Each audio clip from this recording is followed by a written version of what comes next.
Paul. Yes.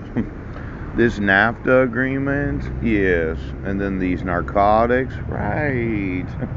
Then there's that narrow construction, booch, a strict interpretation of a law, statute, or document, as opposed to the liberal, comprehensive interpretation.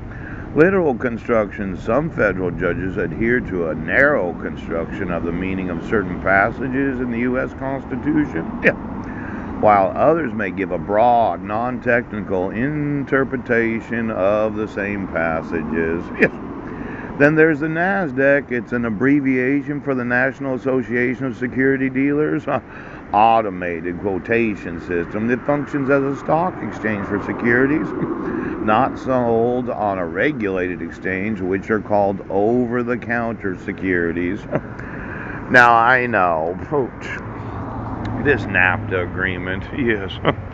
It seems that the United States has certain agreements with other nations, and then they have agreements for continents. Yes. One of those agreements that the United States has said, well, we will always support and defend the rights of American citizens. But it looks like Mexico and Canada may or may not know that the United States is not supporting the rights of citizens. Now, let's say I had a look at the agreement.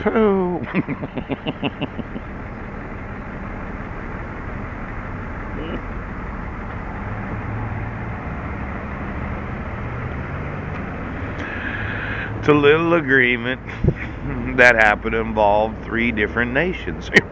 The North American continent. Yes.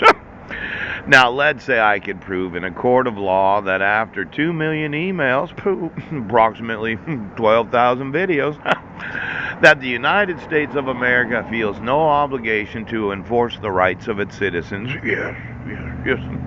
It could call into question the validity of the North American continent agreement between Canada, the United States, and Mexico.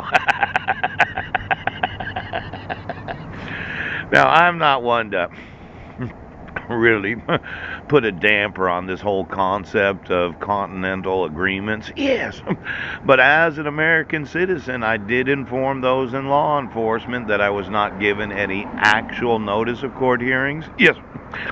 There was some fraud in that the petitioner didn't actually sign the protection order. Right.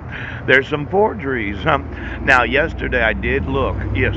Clallam County had an elected oath of office, it was actually 2 days ago, from 1978, and somebody said, well, if they're not elected after 78, it's not a forgery. I thought, no, it is a forgery, and even though the oath is not elected to office, I think there's still the requirement of the sworn oath of office of the ex-official county clerk. Now, I went through the election. I wouldn't want the county to worry about violating the terms of the North American.